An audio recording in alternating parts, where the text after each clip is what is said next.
Hey everyone, and welcome back to the Deep Dive. You know, we always love getting your requests for these deep dives, and this one goes out to all of you who wanted to know more about the state of mental health and well-being in Japan today. A fascinating topic, for sure. Absolutely, and we're lucky enough to have gotten our hands on the 2024 Japanese Ministry of Health, Labor and Welfare White Paper. Oh, wow. Yeah, it's dense. It's all in Japanese, obviously. Sure. So we've done the hard work of translating it and pulling out the most important points for you. Very cool. Yeah, so Japan, mental health, let's dive in. What does the white paper tell us?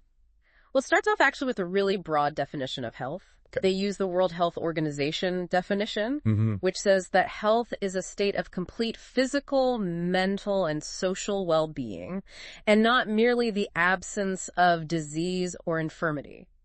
Okay, so it's really looking at it holistically. Yeah, exactly. It's not just about being free from illness. It's about so much more than that. And are there any sort of specific Japanese programs or initiatives that are highlighted in the white paper that connect to this idea? Yeah, they actually mention initiatives like Health Japan 21, Right. which aims to promote exactly that, this more well-rounded approach to health. Interesting. And it kind of makes you think, how often do we actually consider all of those aspects, the physical, mental, and social, when we think about our own health? Right. Good point. Yeah. And the white paper, doesn't shy away from some of the challenges either. Definitely not. It actually really shines a light on the stressors that are impacting mental health in Japan. Okay, so, what are we talking about here? So they talk about things like workplace stress, Okay. which seems to be a significant issue across different age groups and types of jobs. Right. And do they get into any specifics about, the extent of this or what it looks like? Yeah, they have some data. Okay. And it shows that the highest percentage of men feeling strong anxiety about work are those in their 30s, at 9%. Wow, that's pretty high. Yeah, and for women, the peak is in their 20s, with 8.7%. Okay, so still quite high. And interesting that the ages are kind of opposite there for men and women. It is, yeah. Okay, so workplace stress is a big one. And what else do they highlight? They also talk about loneliness and isolation as being pretty prevalent across different stages of life as well. And that makes sense, especially in a society that's often seen as kind of fast-paced and individualistic, right? Yeah, for sure. And their findings show that it's pretty consistent across the board. But again, men in their 30s and women in their 20s seem to be experiencing it the most. That tracks with what we were just talking about. Yeah. And then, of course, you can't ignore the impact of the COVID-19 pandemic. I mean, that was a global event that really kind of shook things up. I mean, the WHO reported a 25% increase in anxiety and depression worldwide during the first year. Exactly. Yeah, huge. I mean, that's enormous. It was a collective trauma, and it makes sense that the white paper would acknowledge that. And they also talk about other social issues, right? We do, yeah. Things that are kind of tied to those mental health concerns. Like, for example? So bullying is one. Okay. And specifically cyberbullying, Oh, well. which is a worrying trend, especially in high schools. So they're really distinguishing that from traditional bullying. Yeah, it seems like it. And they also talk about domestic violence, Oh, okay. which has been a growing concern in Japan. The white paper highlights how consultations at spousal violence support centers are steadily increasing. Yeah, that's really sad. And it kind of goes back to that holistic view, right? It's like all these things are connected. Exactly. You can't just look at mental health in isolation. It's all part of the bigger picture. Exactly. Now, let's talk about some specifics when it comes to the actual mental illnesses that the white paper highlights. Okay, sounds good. So they use what's called the International Classification of Diseases. Right, the ICD. The ICD to Yeah. kind of categorize things, right? To make sure everyone is using the same terminology. Exactly. And so we see some familiar terms like depression, bipolar disorder, PTSD, Yeah. and schizophrenia. Yeah, the usual suspects. Yeah. So let's start with depression. What do they say about that? So they estimate that it affects about 6% of the population in Japan at some point in their lives, with women being 1.6 times more likely to experience it than men. Okay. So, I mean, that's a lot of people. Yeah, it's a significant portion of the population. And they also talk about a tool called the Quick Inventory of Depressive Symptomatology. Right, or QIDSJ for short. QIDSJ. Okay, and what's that all about? So it's a tool that people can use to self-assess their mental state to see if they might be experiencing symptoms of depression. Okay, interesting. So they're really trying to maybe encourage people to be more aware and to to maybe seek help sooner. I think that's the goal. Yeah, it's interesting to see them including that in the white paper. Yeah, for sure. And so moving on, what about bipolar disorder? What do they highlight there? So they talk about those really intense mood swings. The highs and the lows. Exactly, between the manic and depressive phases. And statistically, they say that about 4 to 7 out of every 100 people in Japan are diagnosed with it. Wow. So that's, I mean, again, that's not a small number. It's not. It's actually more common than people might think. Yeah, and it's a reminder that these illnesses they're very complex. It's not just about feeling sad or happy. It's much deeper than that. Yeah, there's so much more to it. And then there's PTSD, which can be really long-lasting, right? Definitely. It can have effects for years after a traumatic event. And what's interesting here is that the white paper actually provides specific examples of these events. Oh, okay. Like natural disasters and workplace incidents. So they're really grounding it in reality for people. Yeah, exactly. It's not just this abstract concept. It's like, this could happen to you. It makes it a lot more relatable. Yeah. And then lastly, we have schizophrenia. What do they say about that? So it's obviously a complex mental illness, often involving distorted thinking and hallucinations, right. Difficulty with social interaction, all of that. And the white paper really emphasizes the importance of early intervention and continuous treatment for it. Okay. And do they get into specifics about why that is? Yeah, they highlight this concept of DUP, which stands for duration of untreated psychosis. Okay. So basically, the longer you wait to get treatment, the worse the potential outcome. Got it. So early intervention is key. Absolutely. So we've talked about all these mental health challenges, but what about solutions? What's Japan actually doing to address these issues? Well, that's what's so interesting, and that's what we'll get into right after the break. Great. We'll be right back. It's not just about throwing medication at the problem. Okay, good. They're really taking a multi-pronged approach. Okay. They're talking about building this whole support system Okay. to address mental health needs. And what does that look like? So one thing they emphasize is creating a system that meets diverse needs. Okay. Including those of people with disabilities. Mm-hmm. And is there anything specific about how they're approaching that, supporting people with disabilities? Yeah, they highlight this idea of a social model of disability. The social model, I'm not familiar. So it's the idea that oftentimes it's not just the illness itself, Okay. but also societal barriers that can make mental distress even worse. So it's about looking at how society can be more inclusive. Exactly. Not just focused on the individual's limitations. Yeah, changing attitudes and systems to be more supportive. That's really interesting. I like that approach. Yeah, and they also talk a lot about early intervention. So trying to catch these issues before they become more serious. Exactly, because the earlier you intervene, the better the chances of, positive outcomes. Right. Makes sense. And how are they putting this into practice? Are there specific programs? There are. So one area they focus on is promoting mental health in workplaces. Okay, because that's where a lot of the stress is, right? Yeah, they actually highlight this really cool example in the white paper. Okay. A company called Joizo.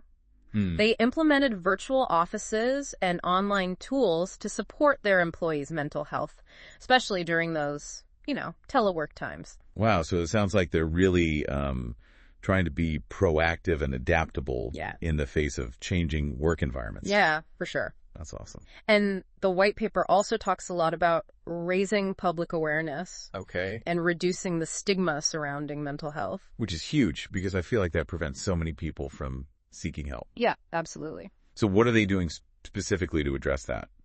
Well, they mention a mental health supporter program. Okay. It's a training program happening in Kanagawa Prefecture. Okay. Which aims to train people to recognize signs of mental distress. So like almost creating a network of support within the community. Exactly. So people feel more comfortable reaching out. I love that idea. Yeah, it's great. And then here's where it gets a little unexpected. They talk a lot about skills development and lifelong learning. Wait, skills development, how does that tie into mental health? Well, it makes sense when you think about it, because when you feel competent, have a sense of purpose, it does wonders for your self-esteem and your overall well-being. So developing new skills and continuing to learn can contribute to that. I see. So it's kind of like giving people the tools to thrive in different areas of their lives. Exactly. Yeah. And do they highlight any specific initiatives? They do, like the National Skills Competition. Okay. And the Young People's Manufacturing Competition. Wow. So they're starting young. Yeah, they're fostering that culture of respect for skills early on. And, now that I think about it, we talked earlier about schizophrenia Right. and the importance of early intervention. Mm-hmm. I'm curious, do they go into any more detail about how Japan is approaching that for specific illnesses? Yeah, they definitely do. Okay, like for example. For schizophrenia, they emphasize how early and continuous treatment can significantly improve outcomes for individuals. So they're putting resources into researching and developing those treatment approaches. Absolutely. And they talk about developing new psychotherapies for PTSD as well. Wow. Which is really interesting. And they're acknowledging that there's not like a one-size-fits-all approach. Yeah, they emphasize that it needs to be tailored to the individual's specific needs. Which makes sense. Everyone experiences these things differently. Exactly. And they also discuss the challenges faced by people with what they call high-functioning brain disorders. High-functioning brain disorders. What's that? So it's like cognitive impairments that are often invisible to others. Oh, okay. Which can make it difficult for people to get the support they need. So things like ADHD and autism spectrum disorder. Exactly. That makes sense. And the white paper stresses how crucial it is to raise awareness and understanding of these conditions. Right, because if you can't see it, it's easy to dismiss. Right, but they can have a huge impact on someone's life. Yeah, for sure. So are they proposing any solutions for addressing that? Yeah, they talk about using data and AI to personalize mental health care. Oh, wow. So leveraging technology. To tailor treatments to individual needs. That's amazing. And they also talk about the importance of community-based support services.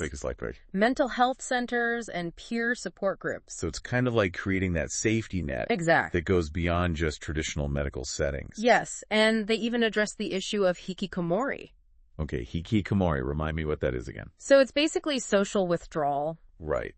Isolating yourself from society for long periods of time. Yeah, and I know that's been a concern in Japan for a while. It has, and they discuss the need for outreach programs and support to help those individuals. It's tough because I imagine there's a lot of shame and stigma associated with that. Definitely. And it's great that they're bringing it to light and trying to address it. Yeah, for sure. And then they talk about supporting families, too. Okay. Specifically war-bereaved families. Oh, wow. That's heavy. Yeah, they discuss efforts to recover remains from World War II. Wow. And provide support to the families. I mean, that was so long ago. It's amazing that they're still actively doing that. Yeah, it shows a real commitment to healing and remembering. Definitely. And of course, there's the whole Social Security system. Right, because that plays a huge role in well-being. I mean, if you're constantly worried about money, that's going to impact your mental health, right? Absolutely. And they go into a lot of detail about the pension system, talking about how it contributes to financial well-being. Which then has positive effects on mental health. Exactly. Particularly for,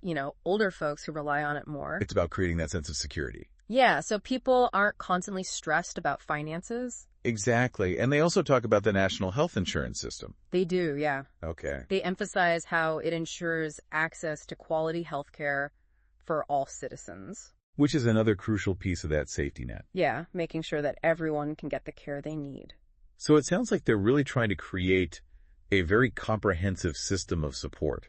They are, yeah. It's pretty impressive. And it's interesting how they're tying in things that, at first glance don't seem related to mental health. Right, like we were saying before about the skills development. Yeah, it's like they're recognizing that investing in those areas is not just good for the economy, but it's good for individual well-being. Exactly. Creating a society where people feel valued, have opportunities to grow, to contribute in meaningful ways. Right. And they even talk about Japan's involvement in the World Skills Competition. Yeah, the Skills Olympics, they call it. It is Olympics. That's amazing. I know, it's so cool. They really take it seriously. It shows a real commitment to that idea of skills development. Yeah. And they even talk about Japan's role in international cooperation and development assistance, which you might think is a stretch, but... But how does that connect? Well, they emphasize how global well-being is ultimately interconnected with Japan's own. I see. So it's about recognizing that we're all in this together. Exactly. They highlight their contributions to things like global health initiatives, combating infectious diseases, providing humanitarian aid. So it's that idea that a rising tide lifts all boats. Precisely. if we can create a healthier and more stable world. It benefits everyone. Makes sense. And then they circle back to the Social Security system. Yeah. Which is obviously, like we said, a crucial part of that safety net. Mm-hmm. And they kind of break down the different components of that system. Yeah, they talk about pensions, healthcare, long-term care insurance. Right, all those different aspects. And how they work together to support people throughout their lives. But they also acknowledge that there are challenges to maintaining that system. Right, they do, yeah, particularly in the face of an aging population. Yeah, a lot of countries are facing that right now. Exactly. Declining birth rates put a strain on those systems. And they discuss the need for reforms and adjustments to ensure it's sustainable for future generations. So it's about finding that balance between providing for current needs, but also thinking long-term. Yeah, and they really zoom in on the pension system in Japan. Okay. Talking about how it provides income security for retirees, but how things like the declining birth rate are putting pressure on it. It's a complex issue. It is, but they also offer guidance to individuals on how to plan for their retirement, calculate their benefit. So empowering people to take ownership. Exactly. They talk about diversifying your income sources. Okay. Things like private pensions, individual savings. So not just relying solely on that public pension. Right. Taking control of your own financial future. So we've covered a lot of ground here, from specific stressors to the government's approach to mental health, even touching on how Japan is contributing to a better world through international cooperation. It's been a really fascinating look at their holistic approach to well-being. Yeah. And speaking of well-being, I think there's another key aspect we should talk about. Healthcare. Absolutely. That's a big one. So what does the white paper have to say about Japan's healthcare system? Well, it goes into quite a bit of detail about Japan's healthcare system, which is pretty famous for its universal coverage. Oh, yeah, I've heard about that. It's a big deal, and they highlight their national health insurance system, which ensures that everyone has access to those essential medical services. It's like no matter your income or job, you're covered. Exactly. It's like a safety net, so no one falls through the cracks when it comes to health. Yeah, it's a really important part of their system. Makes sense, but, I mean, no system's perfect. Are there any challenges that they highlight? Of course, they talk about rising healthcare costs. Okay, yeah, that's a problem everywhere. It is, and an aging population also puts a strain on the system. Right, those are big issues. And how are they trying to address those things in Japan? Well, they talk about controlling costs, while also maintaining quality and accessibility of care. Right, it's that balance. Exactly, finding that sweet spot. It's a tough one. So what else do they talk about in terms of healthcare? They emphasize disease prevention and health promotion. Okay, so not just treating illness? Right, but preventing it in the first place. Are they doing anything specific to promote that? Oh, yeah, they talk about diet, exercise, not smoking. Okay, the usual suspects. Yeah, all the important stuff. And they also talk about early detection strategies. Okay, so catching things early. Yeah, for things like cancer, heart disease. Got it. Stroke, infectious diseases. So again, that holistic view. Exactly. They're really thinking about all the different aspects. They are. And do they touch on anything else? They actually talk about drug safety, too. Oh, okay. Interesting. Yeah, they have systems in place to monitor and respond to any bad reactions to medication. Which is good to know, so they're not just like throwing drugs at people and hoping for the best. No, they're being careful, and they talk about patient education, too. Okay, so making sure people are informed. Yeah, giving them the tools to make decisions about their own health. I like that, empowering people. Yeah, and then kind of switching gears a little bit, they discuss this whole area of developing and regulating new drugs and medical devices. Oh, wow. Yeah, that's a big one. It is. It's a constantly evolving field. So what's their approach to that? Well, they're really committed to innovation. Okay. They want to create this efficient process for new medical products. So it's like finding that balance between safety and also encouraging progress. Exactly. Yeah. How are they doing that? They talk about expedited review pathways for promising therapies, especially for, serious or life-threatening diseases. So getting those treatments to people faster. Exactly. Makes sense. And they're also supporting research and development. Oh, absolutely. Early stages. Yeah, fostering collaboration between, universities, industry, government. It's like a real team effort. Exactly. And they even promote international collaboration in research and development as well. So not just focusing on what's happening within Japan. Right. Recognizing that global health challenges need global solutions. It takes a village. Exactly. And on that note, they also highlight the importance of collaboration between different healthcare professionals. Oh, right. So like Doctors working with nurses, working with... Yeah, promoting interdisciplinary care. Okay, teamwork. Yeah, exactly. Making sure everyone is on the same page, working together to provide that best possible care. And I'm sure they touch on technology as well. Oh, of course. That's a big one these days. Yeah, like what are they saying about that? Well, they talk about electronic health records, telemedicine, mobile health apps. Right. I mean, technology is changing everything. It is, and they're using it to improve efficiency, accessibility, quality of care. But they also talk about data privacy and security, right? Yeah, absolutely, because that's a huge concern as healthcare becomes more digital. For sure. You don't want all your health information just floating around out there. Exactly. So, wow, they really are covering everything. They are. It's impressive. From access to prevention to innovation and technology. It's really a comprehensive look at their healthcare system. Yeah, and how all these different pieces fit together to support a healthy society.